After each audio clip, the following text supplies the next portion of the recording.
Omnibus.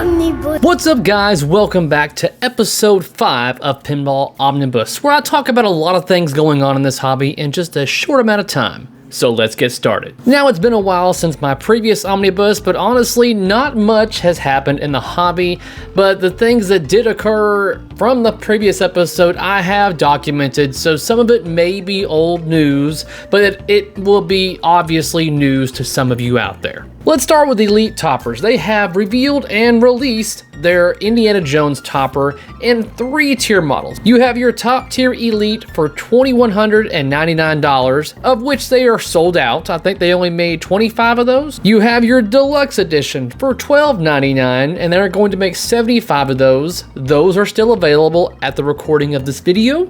And then you have your Standard, which is selling for $849. And I'm not seeing any kind of limitations on the number that they will make of the Standards. For further details on getting your own topper for your Indiana Jones, I will put a link to their website in the description down below. If you want more visuals, then there is a video put together by Straight Down the Middle. I'll put a link to their video as well. Next up is Guns N' Roses Playfield Issues. Yes, we're gonna beat this horse some more, guys.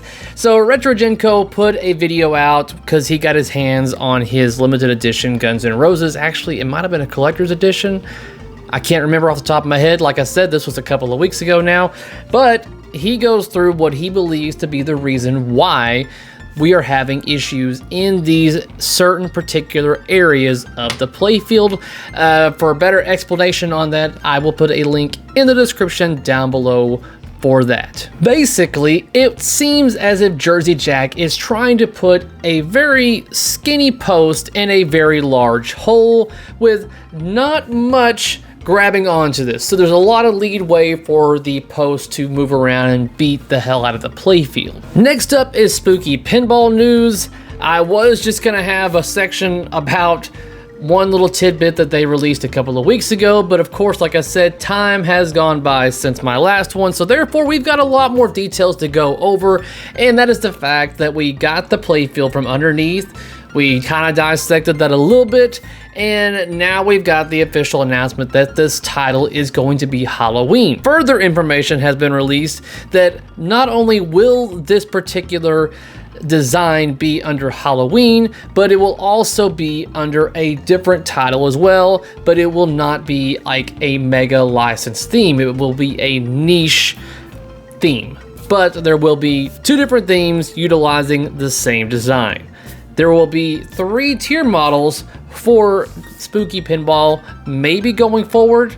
That's probably what they're going to do going forward, but there's definitely going to be on this Halloween game. Let me pull it up over here, make sure I don't get it wrong. So let's start with your collector. Your collector model is going to be 9K, your Bloodsucker edition is going to be 8K, and your standard edition is going to be 7K. Now, the way they're going to go about doing this is that if all the orders that come in and they request a collector's edition, then technically they will make all collector's editions. There is no limitations to how many there can be. What models they make depends on what models are ordered. So all of these could be collector's editions. They technically could. That is up to all of you out there on ordering this game. Haggis Pinball has been keeping us up to date at least once every 2 weeks at the bare minimum, I want to say, on what things are going on at their facility and how it's going and all in there. But they are putting Celts together, getting those out. They are working on getting into their new facility and building onto that. But evidently they're having a little bit of issues due to COVID, and evidently here in America, we're not the only ones suffering from the price hike on lumber. If you want to hear Damien explain to you what all is going on, I'll put a link to his video down below. And lastly, it just came out today actually, George Gomez was interviewed with Joel Engelberth on the Pinball Network's Just Another Pinball podcast. 98% of this interview was solely about the involvement in making and all the inner workings of Deadpool, the game, and how it came to be and complications or issues and all that stuff and junk. So if you want to know all the behind the scenes, extra additional information about the makings of Deadpool, then this podcast is right up your alley. But a little snippet that has been placed within this interview, there's a portion in the middle and the portion towards the end where George Gomez states that coming up in September, Stern will be adding something to a lot of games that are on the line, as well as games that are in your collection. This was brought up whenever Joel asked about them adding other features, because they've added the DJ mixer into the games, if they plan on adding anything else like challenges or anything like that. And this is what George had to say. Do you guys have any plans, or would there be any way that you'd consider adding challenge modes back into Deadpool? Funny you should say that. you never know what's going to happen in the next few months. I think that in September,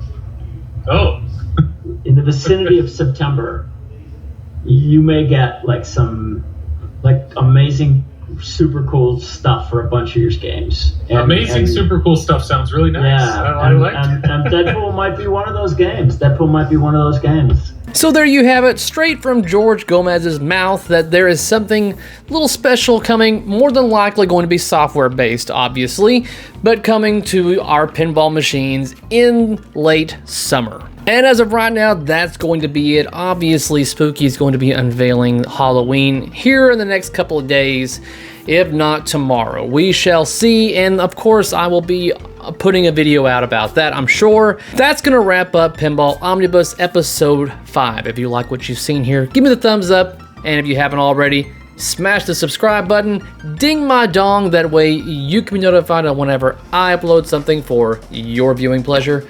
And until next time, guys, peace out.